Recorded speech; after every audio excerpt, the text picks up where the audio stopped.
Boa tarde, pessoal, tudo bom?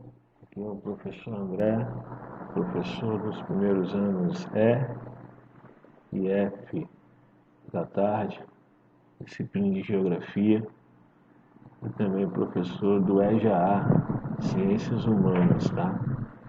Então, essa aula, os fatores que influenciam no clima, tem como destino essas turmas, tá bom? Primeiro ano primeiro ano F da tarde e o EJA também da tarde, tá bom? A gente vai conversar sobre esses fatores. Quais são esses fatores? Latitude, altitude, correntes marítimas, massas de ar, maritimidade e continentalidade. Cada slide eu vou tentar passar para vocês de que maneira que esses fatores acabam influenciando no clima, tá bom?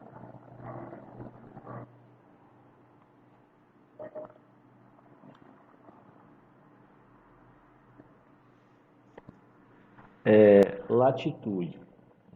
Pessoal, de forma geral, quanto maior a latitude, ou seja, quanto mais nos afastamos do Equador em direção aos polos, menores são as temperaturas médias anuais. Pelo fato da Terra ser esférica, né, ela é iluminada por raios solares que a atingem com diferentes inclinações. Nos locais próximos do Equador, a inclinação solar ela é menor. Portanto, os raios incidem diretamente sobre uma área menor. Em contrapartida, conforme aumenta a latitude, maior se torna a inclinação dos raios solares. E aí atinge uma área maior.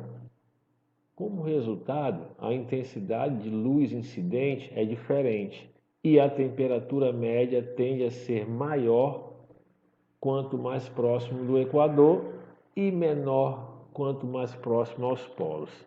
Resumindo, os locais que estão próximos do Equador, que tem latitude 0 graus, portanto a latitude é baixa. Quem tem latitude baixa, ou seja, quem está próximo do Equador, apresentam temperaturas altas. Observe, temperaturas altas, latitudes baixas. Ao inverso, quando a latitude é baixa, quando está próximo do Equador, as temperaturas são altas.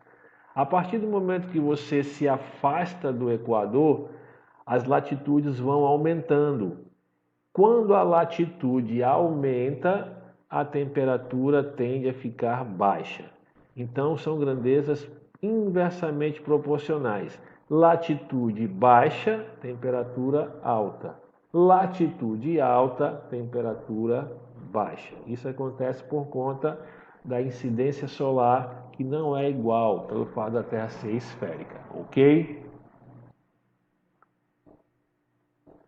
Outro fator que interfere no clima é a altitude. Tá? Quanto maior for a altitude, menor a temperatura média do ar. No alto de uma montanha, a temperatura é menor do que a verificada no nível do mar, no mesmo instante, na mesma latitude. Se você está na mesma latitude e você está em uma montanha, o que você vai perceber é que a temperatura é mais baixa lá na montanha.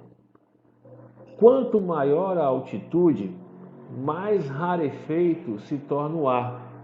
O que vem a ser um ar rarefeito? É um ar onde você tem menor concentração de gases e menos umidade. Então, nos locais mais elevados, o ar fica rarefeito. Acontece com frequência, principalmente, eu posso citar para vocês o exemplo de jogos de futebol, da Copa Sul-Americana, ou então mesmo da seleção brasileira, quando vai jogar em locais onde a altitude é bem elevada. o que acontece? O ar fica rarefeito, o jogador tem mais dificuldade para respirar, a bola ela vai mais rápido. Isso acontece porque a pressão atmosférica ela é menor em locais com altitude maior. Quanto maior a altitude, menor a pressão atmosférica, tá bom? Aí tem um exemplozinho no slide, a cidade de São Paulo, ela está a 750 metros acima do nível do mar, São Paulo capital, enquanto que a cidade de Santos está no nível do mar. Como a cidade de São Paulo está a 750 metros acima do nível do mar, ela sofre a influência da altitude, observe que a pressão atmosférica é menor. Então, quanto mais alto eu estiver, menor a temperatura e menor a pressão atmosférica, ok? Correntes marítimas. O que são correntes marítimas? São extensas porções de água que se deslocam pelo oceano, quase sempre nas mesmas direções, como se fossem larguíssimos rios que correm dentro do mar. Essas correntes marítimas elas são movimentadas pela ação dos ventos, né? E também pela rotação da Terra. Então, quem movimenta as correntes marítimas são os ventos e a rotação da Terra. Elas diferenciam-se das águas do entorno do continente em temperatura, salinidade e direção. Então, a temperatura é diferente, a salinidade é diferente, a direção que elas correm é diferente. Causam grande influência no clima, principalmente porque alteram a temperatura atmosférica. E são importantes para a atividade pesqueira, né? Em locais onde você tem um encontro de uma corrente quente com uma corrente fria, você vai ter uma maior disponibilidade de plâncton, que é um alimento que atrai os peixes, né? Então aí você vai atrair vários cardumes. Pessoal, resumindo o que eu quero falar, o que você precisa entender a respeito de correntes marítimas. Tem as correntes marítimas quentes e tem as correntes marítimas frias. As correntes marítimas quentes, elas vão aquecer os locais por onde elas passam, enquanto que as correntes marítimas frias, elas vão fazer com que as temperaturas caiam. Exemplo clássico disso aí, a corrente do Golfo, que é uma corrente quente, ela impede o congelamento do Mar do Norte e ameniza os rigores climáticos no inverno lá na porção ocidental da Europa. Então a corrente do Golfo, ela sai do México, vai até a Europa Ocidental e ao chegar na Europa Ocidental, por ela ser uma corrente quente, ela vai amenizar o inverno, as temperaturas vão ficar um pouquinho mais altas, aliás, um pouquinho menos frio, por isso vai amenizar, e ela também impede que o Mar do Norte, que é um mar que fica ali na Noruega, esse mar não fique congelado. Se não fosse a corrente do Golfo, esse mar iria ficar congelado. Outro exemplo é a corrente de Humboldt, que no caso é uma corrente fria. Essa corrente ela causa queda na temperatura. Por onde ela passa, as temperaturas vão ficando mais amenas. Tá bom? Massas de ar. São grandes porções da atmosfera que podem se estender por milhares de quilômetros. Formam-se quando o ar permanece sobre uma superfície homogênea. Essa superfície homogênea pode ser um oceano, pode ser as calotas polares, pode ser uma floresta. Essas massas de ar, elas se deslocam por diferença de pressão. O que desloca a massa de ar é a diferença de pressão. E sempre acontece da alta pressão para a baixa pressão. Levando as condições de temperatura e umidade das regiões em que se originaram. Então, essas massas de ar, vamos supor que ela tenha se originado no oceano, ela vai se deslocar para outros locais, levando as características do local onde ela se originou, tá certo? De maneira geral, podemos caracterizar as massas de ar da seguinte forma. As massas de ar oceânicas, elas têm como característica serem úmidas. As massas de ar continentais têm como característica ser massas de ar seca. As que surgem nos trópicos ou no Equador, elas têm como característica serem quentes, e as que surgem nas regiões temperadas e nas regiões polares, elas têm como característica ser massas de ar fria. Tá? No Brasil, existem a atuação de 5 massas de ar. Tá? É a MEA, Massa Equatorial Atlântica. A MTA, Massa Tropical Atlântica. A MTC, Massa Tropical Continental. A MSC, Massa Equatorial Continental. E a MPA, Massa Polar Atlântica. Cada uma dessas massas tem as suas características e os locais onde elas atuam, influenciando no clima. Por exemplo, a Massa Equatorial Atlântica. Vamos lá, qual é a característica dessa massa? Se ela surgiu no Equador, ela tem como característica ser uma massa de ar quente. Se ela surgiu no Atlântico, que é um oceano, ela tem como característica ser uma massa de ar úmida. Então a MEA, a Massa Equatorial Atlântica, ela é quente e úmida. Por onde ela passa, ela faz com que a temperatura fique mais alta e também traz umidade. MTA, Massa Tropical Atlântica. Vamos lá, surgiu no trópico, é quente. Surgiu no Oceano Atlântico, é úmida. Então a MTA, a Massa Tropical Atlântica, também é quente e úmida. MTC, Massa Tropical Continental. Surgiu no trópico, é quente. Surgiu no continente, então ela é seca. Então a MTC, a Massa Tropical Continental, tem como característica ser uma massa de ar quente e seca. MEC, preste atenção, a Massa Equatorial Continental.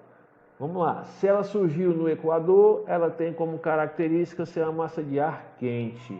Ok. Se ela surgiu no continente, ela tem como característica ser uma massa de ar seca. Só que a MEC, a Massa Equatorial Continental, ela surge no continente de verdade, realmente, você tem razão. Só que é numa floresta, que é exatamente na floresta amazônica. Então, por conta disso, a massa de ar ela passa a ser úmida e não seca. Então, a massa equatorial continental, pelo fato de surgir na floresta amazônica, ela não é uma massa de ar seca, ela é uma massa de ar úmida. Então, a MSC é quente, porque surgiu no Equador, e ela é úmida, porque está na floresta amazônica, tá bom? E a MPA, Massa Polar Atlântica, é a massa de ar que surge na região polar, por isso ela é fria, e atua no Oceano Atlântico, então ela é úmida. Então a MPA é fria e úmida. Então você observou que das 5 massas de ar que atuam no Brasil, somente uma ela é fria, que é a massa polar atlântica. Essa massa polar atlântica, durante o inverno, ela se estende da região sul do Brasil e vai até a região norte, provocando um fenômeno chamado de friagem, que é exatamente a queda da temperatura nos estados da região norte. Ok? Maritimidade e continentalidade.